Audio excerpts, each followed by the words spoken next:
Welcome back to the show, everybody. Super excited to have Brett Johnson on the show today. Brett is the CEO of Benevolent Capital, his family office that has a whole host of entities underneath it. And we'll get into that here on the show. Brett, welcome. Welcome to the show. We appreciate having you here. Yeah, it's my honor. Thank you. Yeah, absolutely.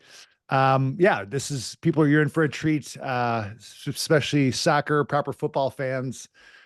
Brett's very involved in that space and many other things.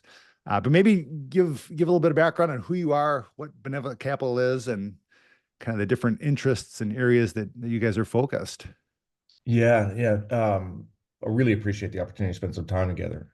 So Benevolent is a family office, Benevolent Capital. It's a family office my twin brother and I started in 2005, so almost 20 years ago.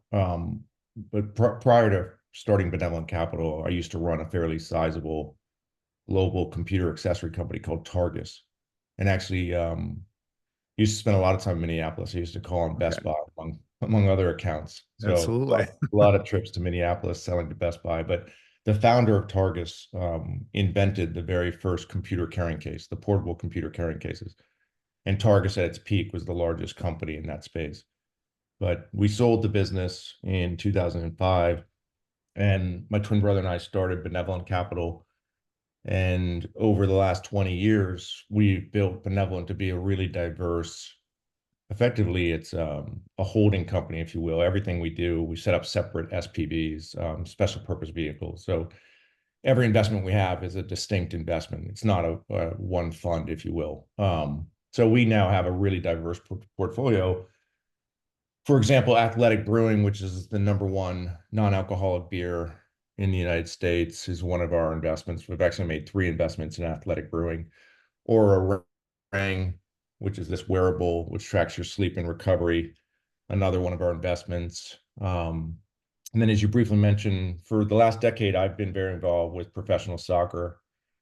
We now own stakes in 3 professional soccer teams, one in Phoenix, Arizona, called Phoenix Rising, another one in Rhode Island, which is the stadium you see behind me is my Rhode Island project. And then some partners and I led the acquisition of a club in England called Ipswich Town. And for any of your listeners that are global football fans, Uh-huh. including and especially the Premier League, Ipswich now finds itself back in the Premier League after 2 back-to-back promotions. We bought the Okay. club years ago in League One, the third level of English football, and we received 2 promotions back to back and now find ourselves back in the holy land of the Premier League. So quite exciting on that front. So long way. And then we do some real estate and some venture capital. So we've got our hands in a lot. But as I always like to say, I'm really blessed with what I get to do and who I get to do it with. Yeah, no, absolutely. So did your brother work with you at Targus? He didn't. He didn't. My brother came from the securities industry. He used to, after we graduated from school, he joined a firm we lived in the Bay Area for 5 years. He joined a firm called Montgomery Securities and was in institutional sales. So kind of comes from a financial securities background. But we make a good team. So the way Benevolent works is when we see an opportunity we like, we will set up an SPV, we'll negotiate with the company to invest and really try to create benevolent terms, if you will, with the investment, some form of, preferred rights, preferred equity, downside protection. But as far as the benevolent formula is concerned, we do not charge management fees on any of our SPVs.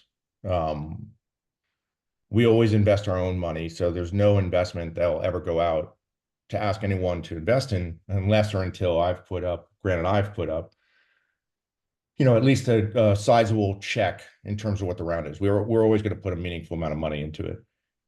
And then, in addition to not charging management fees, we provide our investors 100% preferred returns on their investment. So, for easy math, if an investor invests $100,000 into one of our SPVs, we give them 200,000 back.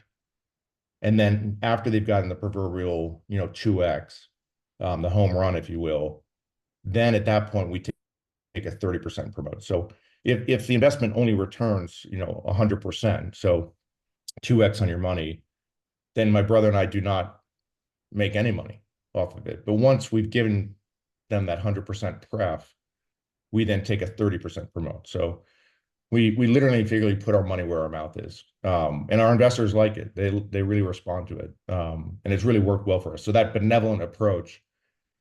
And it's very rare to find a private equity sponsor that doesn't charge management fees. And, usually if they give a pref, it's more like a 6% or an 8% preferred return. And once they cleared that hurdle, they then get a catch up. And we don't even do a catch up on it.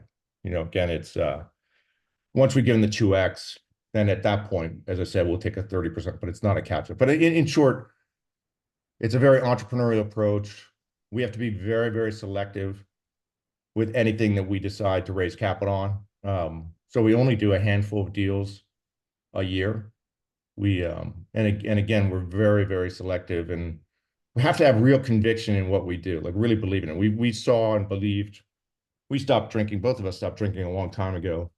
So the non-alcoholic beer space really resonated with us. Sure. I own these sports teams, so Aura Ring really resonated with us. But we really have to have a belief that over time, a larger company is really going to want to acquire the business for a lot of reasons, but not the least of which is to stop another company from acquiring it. So, I feel right now, if you look at our portfolio, there's going to be, over the next 3 years, I think there'll be a sizable amount of exits because someone's going to need to buy, or Athletic Brewing will go public. I mean, it's incredible what Athletic's done in that category. And the only true great growth space of non-alcoholic beer, or of beer, sorry, is in the non-alcoholic space. Yeah. Yeah. We were just over the weekend in Madison, Wisconsin for Ironman Wisconsin, and then went to the Badger game too. And I mean, everywhere we went, Athletic Brewing was everywhere at both those events. I mean, not at the football game, but Yeah. as we were going, dining before and after, and all that Ironman events. I mean, Athletic Brewing was everywhere. It's amazing. And I mean, the first time I tried Athletic Brewing, I was so blown away. I literally stalked Bill Shufelt, the CEO. I was like a dog on a bone. I basically said to him, there's ever an opportunity. And he was polite, and he basically said, look, I've got an incredible founding cap table. I've never had to raise a dollar outside of my original group. But lo and behold, like 6 months later, one of his original investors decided not to kind of take their pro rata, and that was the first bite of the apple that we got. So, Okay. as I like to say, that's another one of my holding companies. It's called Fortuitous. That's where I do a lot of real estate. But it was kind of fortuitous that I tried the beer, was blown away by it, followed up with the CEO, kind of stayed close to the goal, if you will, and then ultimately found an opportunity to invest. And it's it's anecdotal to how we find a lot of our investment opportunities. It's kind of just, seeing a product, trying a product, believing in a product, and then trying to figure out a way to get it. The very entrepreneurial approach. And one of the things I constantly feel about what we do and, giving advice to others is, a lot of what we do is literally just that, seeing something, liking something, and then deciding to find a way to invest in that something, if you will. Yeah. I mean, and people are,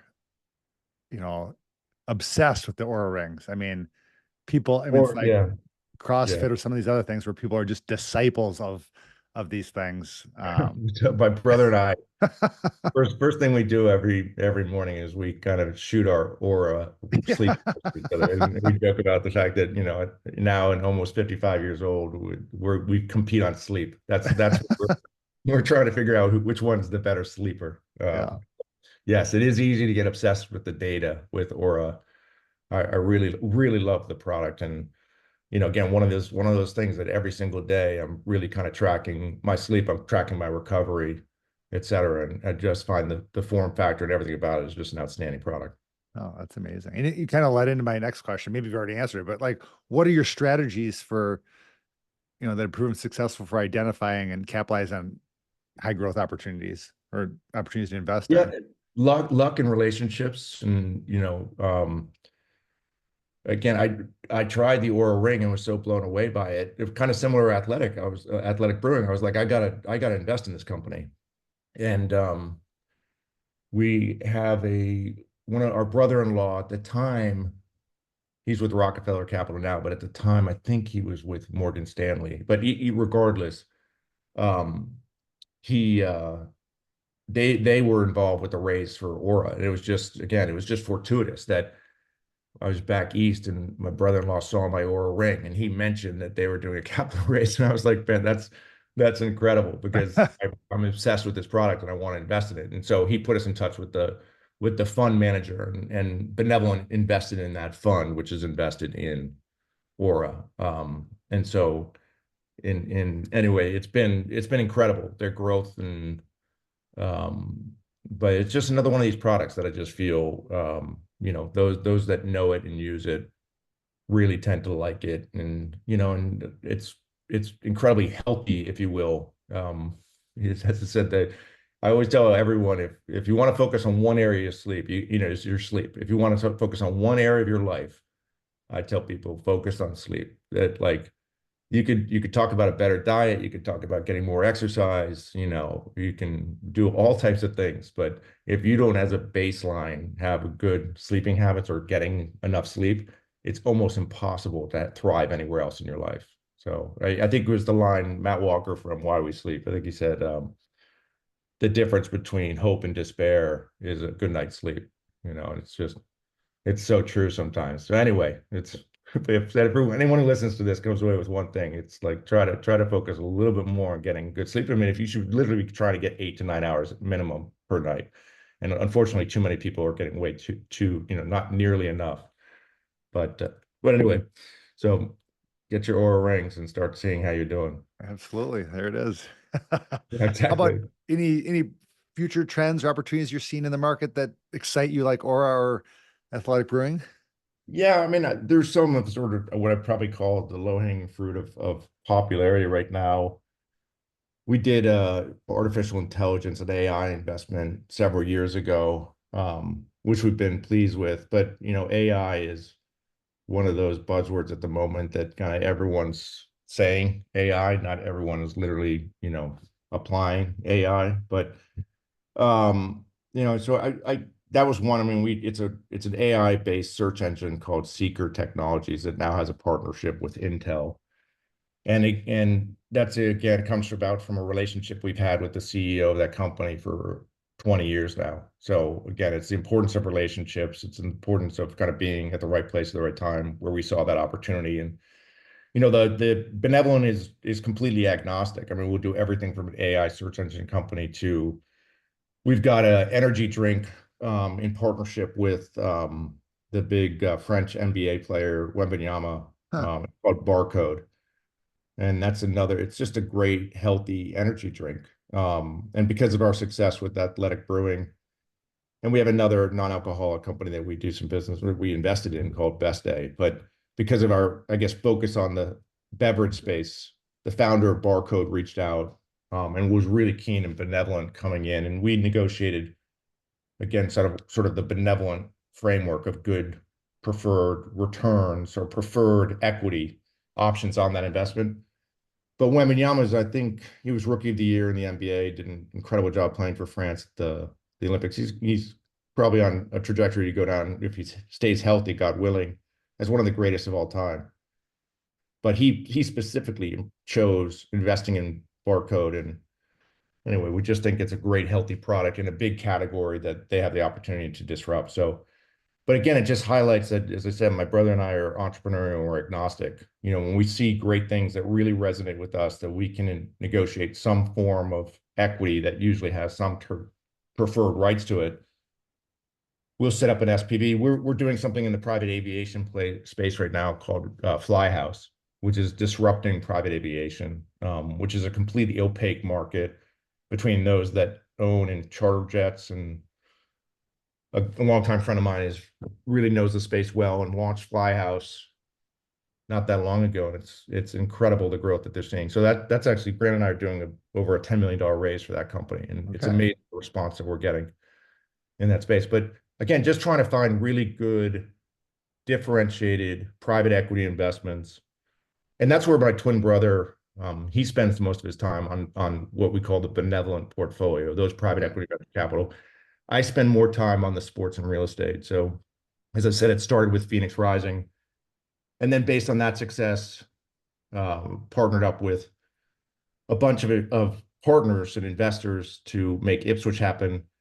And then along the way, I saw a great opportunity in Rhode Island and bought the rights to, I focus on a league below Major League Soccer. So in your Okay. backyard, you've got Minnesota United in Major League Soccer. I focus on a league called United Soccer League. Okay. It's effectively, it's the second division in the soccer pyramid of the United States, and it's the third division. So my Phoenix team and my Rhode Island team play in what's called USL Championship. Okay. But specific to the project behind me, I ended up buying the rights to a USL men's team and ended up going in and negotiating and winning an RFP to build a stadium, which I'm about 8 months away from completing. Huh. And we're going to develop all the real estate around it. So I really believe in, as I refer to it, as to use the American vernacular, soccer as an asset class, Uh-huh. or for the purists, football as an asset class, or now I take it even a step further, called, rectangular sports. So I'm building a stadium that will accommodate American football, soccer, rugby, lacrosse, concerts, et cetera. And I'm doing it in smaller markets where there's less competition. And in fact, Rhode Island that lost their baseball team. There was a minor league team that picked up and left the state. Huh. So that was kind of one of the drivers for my vision, if you will, in terms of bringing rectangular sports to a great market like Rhode Island. Yeah, that's exciting. And how did you identify Rhode Island in the first place? Yeah, it's I went to school there. Okay. So I had a connection to Brown University. My wife was born and raised just across the border in Mystic, Connecticut. Okay. And we happened to have been back east visiting my in-laws. This was 6 years ago. And it was right around my daughter's birthday. And we happened to be celebrating in Rhode Island on the day. And I ran into a good friend of mine. And again, it's why one of my partnerships called Fortuitous. I fortuitously ran into a friend of mine who just happened to mention in an offhand remark that the beloved Pawtucket Red Sox, of the AAA affiliate of the Boston Red Sox, that just that morning they announced that they were picking up and leaving to Massachusetts. And Huh. sort of my entrepreneurial instincts or genes kicked in immediately. And I recognized that it would be a great opportunity to fill the void in the sports landscape of Rhode Island by bringing professional soccer. Unbeknownst to a lot of people as well, one of the things I've been tracking was that the demographics of Rhode Island really lend itself to the beautiful game, meaning soccer. Okay. Um, Big Italian, Portuguese, Colombian communities in Huh. this state. The demographics of Rhode Island, it's a melting pot of really soccer-rich nations that make up that state. And so every time every time there's a big game on television, Premier League, World Cup, Rhode Island was almost always punching in the top 10 for media ratings, Really? which, Wow. given the size of the market, speaks Huh. volumes just how strong it is. So anyway, it was data and luck, if you will, that kind of led to where it is now. But the team's up and running. We were playing at a local university, at Bryant University. Okay. And now, the stadium behind me that you can see that's a $140 million stadium, which is substantial. It wasn't easy to kind of get all the financing done, but we pulled it off in partnership with the state and with the city of Pawtucket, which is just outside of Providence. And so it'll be these brand new soccer specific stadiums they're game changers in terms of what it means to go to an event. So I'm totally try to stay totally humble relative to it, because all of this is very difficult. But when you get a stadium like this done, it's people want to go there. They want to see sports there. They want to bring their friends. They want to bring their families. They want to go to concerts. So I really believe it'll be sort of Southern New England sports and entertainment capital. We'll launch a women's team. Women's sports doing very, very well. Obviously, perfect complement to the men's team that we've already launched. And then we'll host a lot of concerts. But we'll play, as I said, rugby, lacrosse, all the American football, flag football, ultimate frisbee, you name it, and we'll play it Huh. in this state. I mean, we could do everything except for baseball and cricket. So it gives a lot of options. Yeah. Oh, that's exciting. And when did you say the stadium opens? In spring of 2025. So Okay. which coincides with the beginning of the United Soccer League season. So Okay, it'll be open in time for our 2025 season. So perfect. coming up, you have to come join me. That's really exciting. I'd love to do that. And what besides the stadium, what's the plans for around the stadium? Yeah, so The we're going to development. build a substantial amount of housing, and the portion of it will certainly be affordable and workforce housing. Most communities really lack housing. Rhode Island's no exception. So really proud of the amount of housing units that we'll bring online. So ultimately, it becomes a live, work, play destination. Sort of Okay. 365. People are going to live there. People are going to work there. People are going to obviously play there, meaning go and see sporting events and other entertainment options. The city of Pawtucket opened up about now it's over a year ago, but a beautiful commuter rail station about a half mile from this site, which would take Huh. residents to downtown Boston. So this Pawtucket now can be considered a sort of a commuter to the Boston area, but you can live here at a much lower cost of living than Boston or the surrounding Massachusetts area. So Yeah. I think the demand, and then obviously you've got Brown University and a host of other options around. So, and Providence is 2 exits away. So the housing becomes a big component of it. And I think, in a second phase, likely that there'll be some development of hospitality, maybe a hotel or, potentially retail. But this is prime. I always joke that when I write my book on professional sports, it'll be the shortest book ever. It's location, location, location. So Yeah. this is prime real estate. This is right off I-95. You could see the stadium. Every car that drives by will see the stadium. So the visibility is just fantastic. And so people are gonna, as I said, we're taking fallow land that was basically lying dormant. It was polluted. We worked with the power company to they cleaned up the site, and now we've built the stadium. And then, as I said, in the second phase, we'll build all the housing. It's two sides of the river. It's stunning. And anytime anyone comes to visit it, you just can't help but really be blown away by the transformation. Wow. Congratulations. That's super exciting. Wow. It's fun. I mean, again, as I like to say, I truly feel honored and blessed with what I get to do, and especially with projects like this, because 30 years ago, to date myself, I was rowing at Brown. I was on the crew team, and this is the race course for Brown. And Huh. candidly, it's really not a stretch to say it was apocalyptic, the sides of the river. So Pawtucket, unbeknownst to a lot of people, unless you really know your history, Pawtucket was the birthplace of the American Industrial Revolution. The first mill in America was in Pawtucket, Slater Mill. Really? And so the legacy of the Industrial Revolution was that it left prime real estate polluted, highly polluted. This used to be where the stadium site is. It used to be a manufactured gas plant. Huh. And the legacy of it was the land and the waterway was very, very polluted. And again, so when I talk about when I used to row at Brown, if you turning the boat around, or if you look outside the boat, I mean, it was on both sides of the river, dumping grounds of waste. Again, it was, we can race against Harvard, and you're in Cambridge, and it's just a thing of beauty on both sides of the river. Just looks so idyllic. And then you're back on the Seekonk River, and it's completely, polluted and desolate. And anyway, so 30 years later, I try to say this with humility, but to be involved and to work with the governor and to work with the mayor and to work with the Rhode Island Commerce Corporation and then with all the investors that we brought into the project.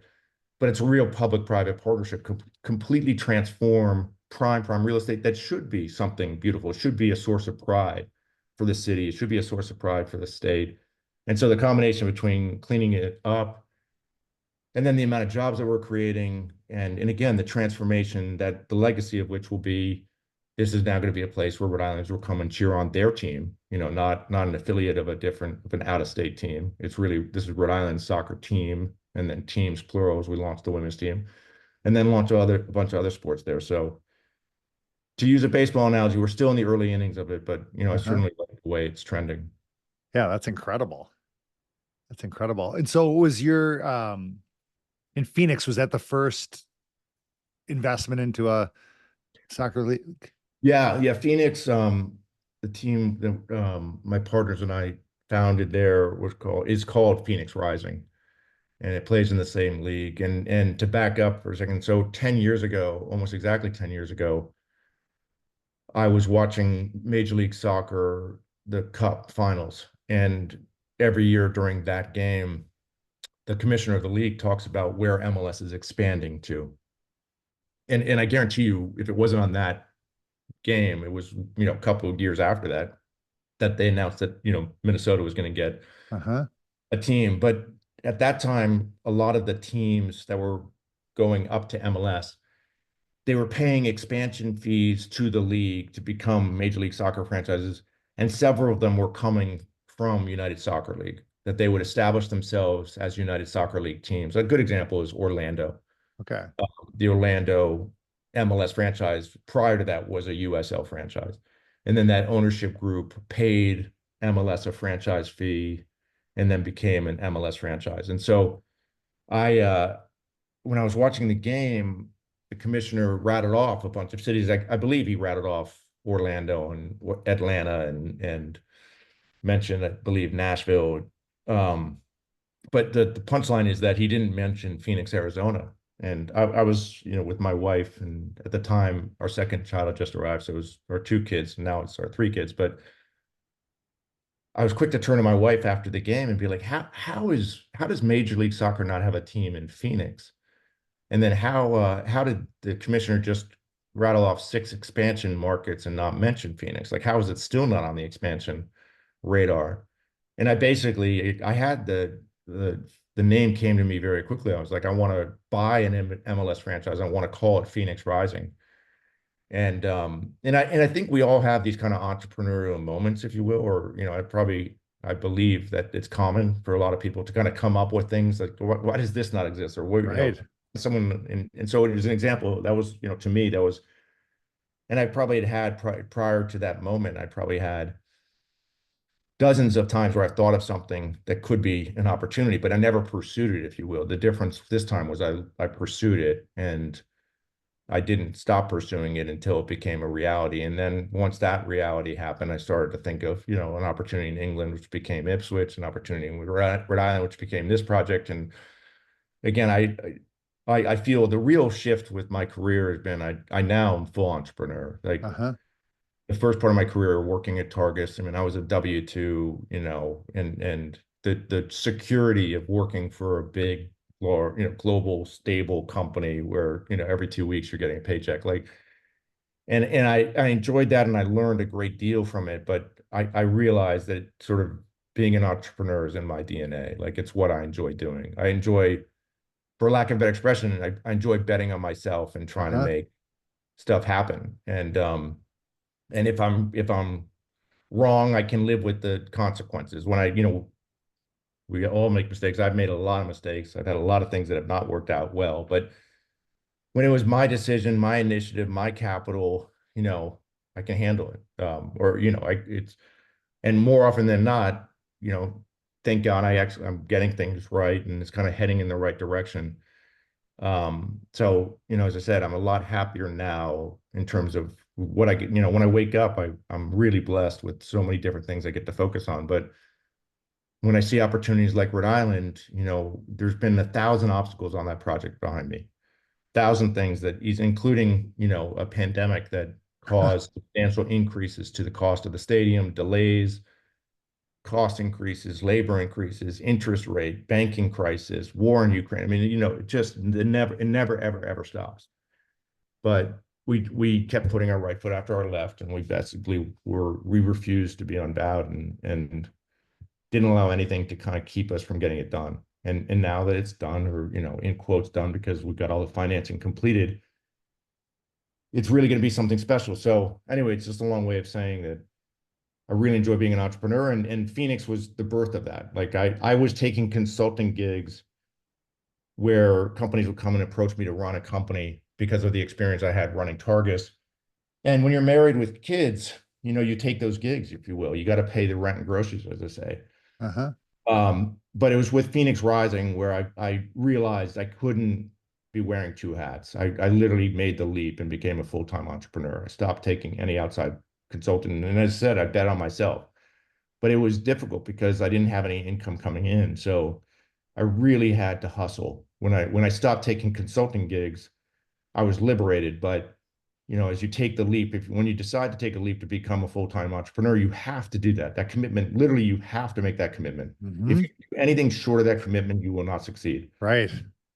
But once you decide to go all in, I really believe the universe will reward you if you stick with it. They like there's some form of entrepreneurial God up there that says, okay, you want to do this? Great. I'm going to try to shake you out. I'm going to throw everything at you. And you can Yeah. see every entrepreneur has their kind of primal scream, their moment where they're triple leveraged on their house, every credit card maxed out.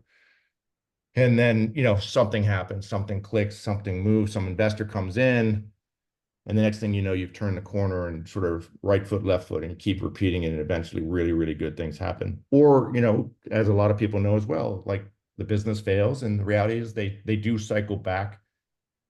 They're very capable, they're very talented, and they go back to their day job, literally and figuratively go back to their day job because that's, maybe what they were meant to be doing. Maybe that was their higher calling, if you will. So anyway, I feel very positive that I kind of pushed through it.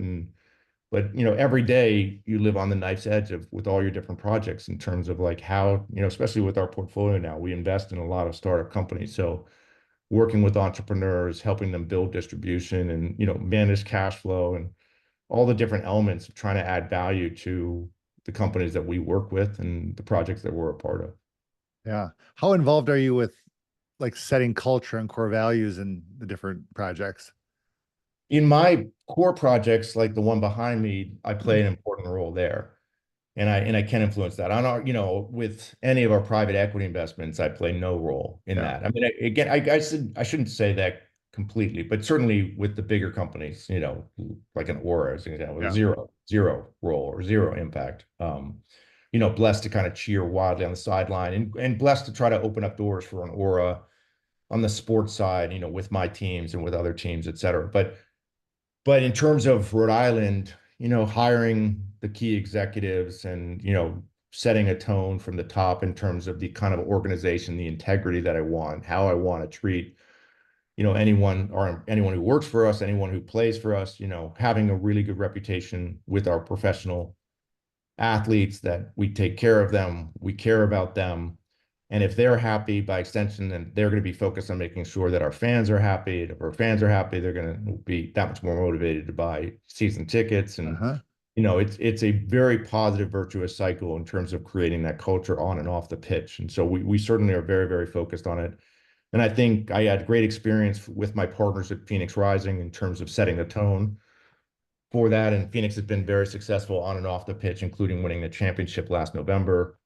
Winning is important as well. Really trying to put, as I say, it takes almost the same amount of money to put a losing team on the pitch as it does to put a winning team on the pitch. Uh-huh. It's not money's not the panacea for winning championships. I mean, yes, it can get you far and there are examples of it, but there are plenty of examples of teams that have highest or near highest payroll, that don't get results. So culture becomes effectively paramount in terms of ultimately the difference between a good team and a bad team. Yeah.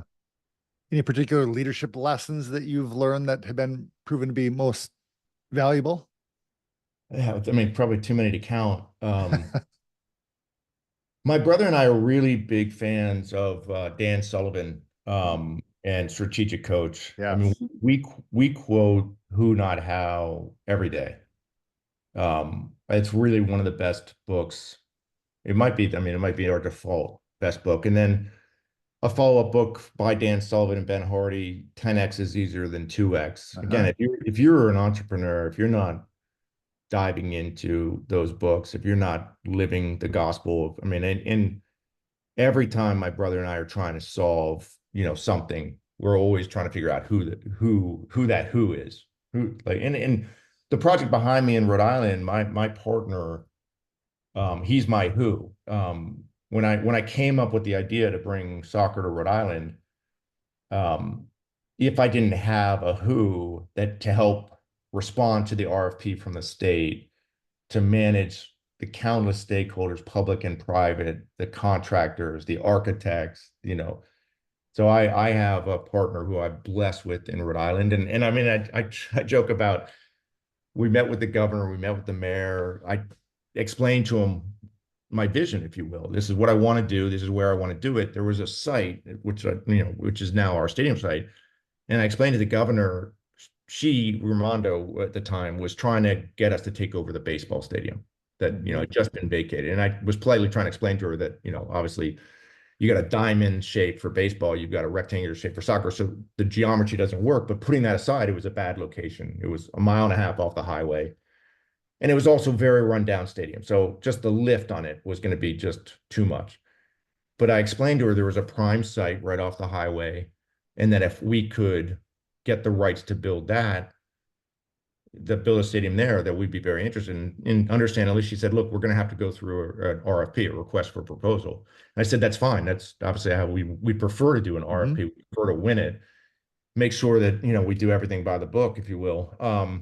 So a couple months later, the RFP comes out, and it's one of these books. It's like I remember getting the email, and it's like I click on this email with the attachment, and I literally, my eyes rolled in the back of my head. I mean, it's just not it's not my space. And I turned to my partner, someone who had a lifetime of experience as a civil engineer building sports anchored developments. And I called him up, and I was literally about to say, like, well, that's too bad. We can't do this project. Like, before I said anything, he's like, I got the RFP. I went through it. This was like, a Tuesday or something like that. He's like, I think I could have most of it done by this Friday. I started to like laugh and shake my head, and I was like, God bless. I mean, but again, it's a long, long anecdote to like a who, not how. Like I needed a who. My partner, Dan Krober, he was my who. He was someone who looked at it and said, "Hey, I got this." And he's nothing short of brilliant ever since then. And now we're partners on a host of additional things. And so I picked him up. I mean, he was working for a very prominent East Coast sports engineering firm, and he had come and done some consulting work for me in Phoenix. And I was so impressed by him that he was the second phone call I made. I called the league to buy the rights. Then I called Dan up and I said, "Look, I've got this vision."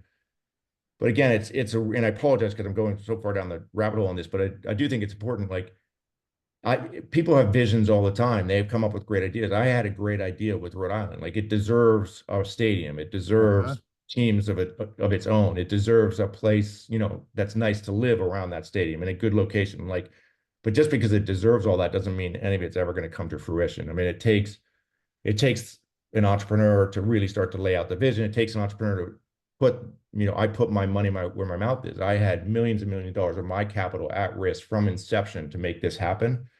And as I always say, I did it all with pleasure, but it was all at risk, an incredible amount of period of time up until when the stadium financing was completed earlier this year. It was all at risk. So 5+ years of capital being tied up, being at risk. And that's sometimes the entrepreneurial bets that you've got to make to try to, put things in motion. But anyway, so leadership advice, who, not how. And if you're going to be an entrepreneur, you could be an optimist, you could be a pessimist. I think there are great entrepreneurs on both sides of that coin, but you certainly are going to need, what I'll call just sort of the entrepreneurial fortitude to stick with it, because no one has an easy ride in the space. Like, anytime I run into an entrepreneur, without exception, they're always going to have a story to tell you in terms of when their back was against the wall and how they kind of traded through it. And, you need that fortitude and that perseverance, because that's ultimately what's going to reward you.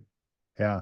I literally have on the bottom of my screen on my computer, 10X, not 2X. So I've always pick 3 words that are like the themes for the year. So it's really 10X. Then I have a little parentheses, not 2X, and then a big who, little parentheses of not how. Are you guys in Strategic Coach? Yeah. We're now both enrolled in Strategic Coach, which again is a worthwhile investment. And my only regret is I didn't do it sooner. I mean, things happen for a reason, but I become, and I'm constantly rereading, I'm constantly re-listening to the material, and 10X in particular has been a real mantra for me lately, because what I realize is how focused I was on working hard and not focused on working smart. And so now my entire focus is really trying to remove the 80% of stuff that I shouldn't be doing, and focus on that 20%, as Dan calls it, your unique ability, and really focusing on what are the unique attributes that are special to me that really help make projects like the one behind me, a reality. And that's what I should be freeing up all my time to do.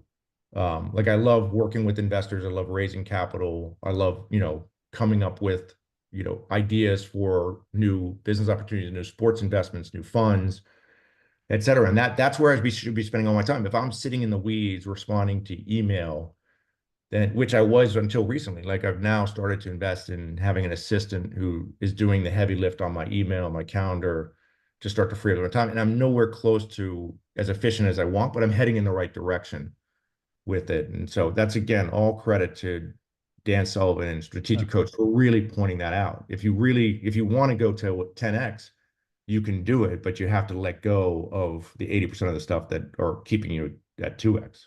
Yeah. How about any other advice that you would give to entrepreneurs, whether it's young entrepreneurs coming up or people going from that day job and making the leap into entrepreneurship? Yeah, great question. I mean, I try to think about it all the time. Again, I'm blessed for so many different reasons, and I acknowledge it, including that I have an identical twin brother who incredibly complementary to each other. We, talk, 10 times a day each other on all the different things that we do. And in some respects, where I'm really fortunate is my brother is exceptional at raising capital. When we sink our teeth into an opportunity, he can raise capital better than anyone I've ever seen. And that's a big part of what we do. I mean, we literally now have raised across the depth and breadth of everything that we do, hundreds of millions of dollars. So, but some of it started out much, much lower. Trying to think what like one of our early investments would have been like $1 million into something. I mean, again, a small capital, relatively speaking, a small capital raise. So the point I'm trying to make to your listeners is that like where it is now is fairly substantial. Where it began was fairly modest. Like, in other words, there are lots of ways to start to put your toe in the entrepreneurial waters or to take a leap to, raising money and investing something or negotiating SP. Like and you don't have to day one, you shouldn't day one quit your job and go do it. Like you need to start, I would say, building a base or foundation. So at some point you are ready to make that leap. So I had spent years earlier kind of raising some money, putting it into a soccer team, raising some money, putting it into one investment here. My first investment was a company called TerraCycle in 19, let me get my dates right. It was 2008. So we started Benevolent. My first investment, my first private equity investment was TerraCycle, 2008. It was 3.4 million. I invested in TerraCycle. It's doing very well, global company, diverting waste from landfill. I mean, it resonates with every level. Incredible entrepreneur. Like I bet on the jockey. I met the Tom Zaki, the CEO. So anyway, it's a long way of what I'm trying to express, and I'm not doing a good job of it, so I apologize. But is that a lot of this can and should start small, like just taking the first sort of baby steps of right foot, left foot, trying to validate that you've got something there. Like you don't need to raise a ton of money. You don't need to like have perfection lined up for you to start to make the steps to eventually shifting into that entrepreneurial, I guess shift foundation, that base. Like again, I've come over, since '05. I've come from, again, a big corporate sort of, steady paycheck to now full entrepreneur, and still have a lot of, as I said, I've got a lot of projects that require a lot of capital. And so every dollar that I get, I'm constantly recycling back into one of my projects.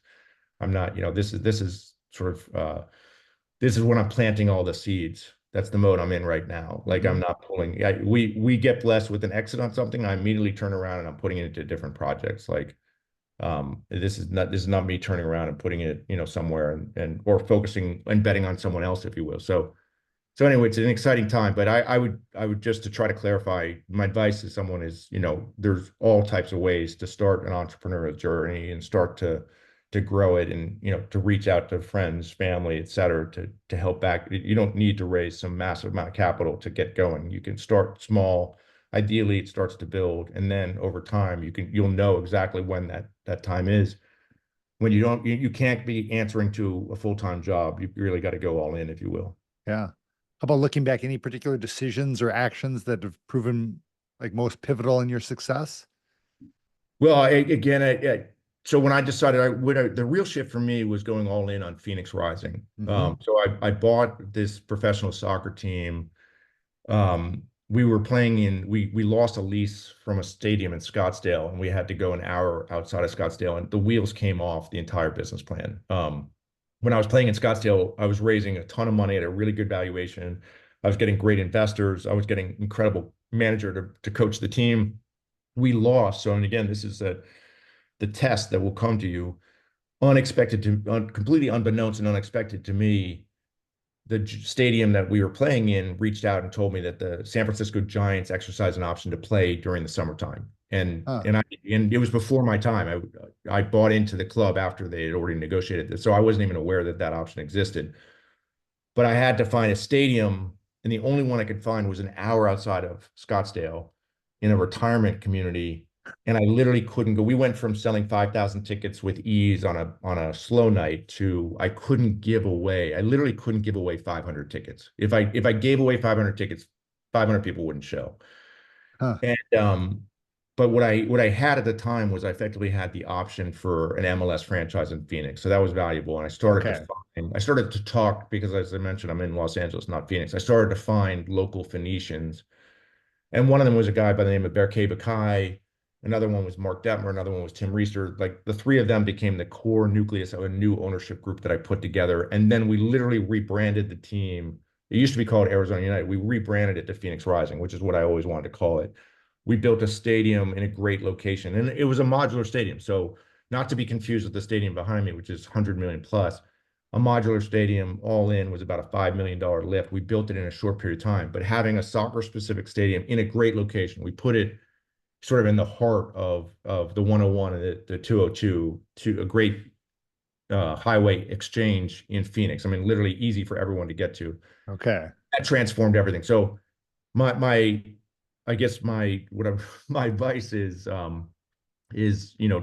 trying to find great people to surround yourself with and then going all in. There was a period of time where I was juggling a full-time consulting role for an LA-based company. And I remember literally like I finally had to turn to the owner of the company and be like, look, I've got to move on. It's best for both of us. And that was at the time where I said I went full in on Phoenix Rising. And I stopped, as I said, taking any type of consulting gigs. And that was late 2015 when I did Okay. that. So almost 10 years ago that I Uh-huh. that I made that leap. And then if you look at what has happened since that leap, that's when Grant and I started to find more and more opportunities on the private equity and venture capital time side. And that's where, Phoenix Rising ultimately led to Ipswich, which ultimately led to Rhode Island. So it was clearly the universe rewarding me for going all in on it. But it took a moment for me to have the confidence to really do that. And or what I'd say is the realization that I had to do it. You can't be answering to two different bosses, especially as an entrepreneur. If that's the case, it both will suffer. Yeah. No, absolutely. How about, we're blessed to live in a capitalist free market society. How is the free market system and capitalism as a concept There's benefited nothing, you? there's nothing like, living in the United States. We're so blessed and fortunate. And, there's a reason it's a beacon to the rest of the world. And I'm always amazed with, the talent that has come to this country, that wants to come to this country. We're all immigrants here, one way or the other. And so Uh-huh. it's, to me, I feel very, very proud to be an entrepreneur in the best country in the world that really does reward, taking risks and, has a great ecosystem for doing it. Just you see the innovation that comes from it. So anyway, I feel, as I like to say, with total humility, I feel very proud to be an entrepreneur and for the jobs that we're creating and the economic impact that we're having across the depth and breadth of our portfolio. And one of the things that really gets me motivated to kind of take it and keep growing it and keep growing it and like, as I like to say, to put my right foot after my left and hopefully really, really good things happen. But I'm the number one blessing of all is kind of being born in a country that allows you the opportunities to make stuff like this happen. Because I lived in England for 5 years, and England's an incredible country, but I've traveled all over this world and I've seen some amazing companies and entrepreneurs, et cetera. But, it's tough. It's tough. Large parts of this world are incredibly difficult to be in. It's tough to be an entrepreneur, full stop. It's particularly Yeah. difficult in other countries and markets where, despite any entrepreneurial keen, you might never ever have the opportunity because it's just the society and the system is not set up to really support and reward entrepreneurs like our country is. Yeah, absolutely. How about success? What's your personal definition, or how do you think about success for yourself? I mean, I didn't spend time on it, but my success for me is being a good husband and a father, at Yes. its core. That's how I define myself at the end of the day. Like I'm very motivated to provide for my family, and I'm very motivated to, generate, a lifestyle and to be able to give back, to find a platform where, again, we're making economic impacts and have the ability to support, meaningful causes, et cetera. So I feel blessed on all that front. But at the end of the day, it's really important not to lose sight of, in particular, as I say, a husband and a father, the importance of family, and everything I do is because of the support of my wife and my kids. And, Uh-huh. so I feel, as I say, really, really blessed. But you have to have, unity on all of that, because you can't have a situation where you're working so hard and you're an absentee dad. The only downside of what I get to do is I have to travel a lot. Okay. And I really hate being away from my wife and kids. Uh-huh. So I try to keep that to a minimum. There were times in Rhode Island I was traveling every other week to Rhode Island for, it was crazy. And that's not an easy trip from Los Angeles. But Sure, so absolutely. anyway, there just comes certain periods of time where you have to, you can't do it by a video conference. You got to literally physically be there. Yeah. But in general, as I said, I view myself as a father and a husband, and then I view myself as an entrepreneur, and I'm blessed on all those fronts.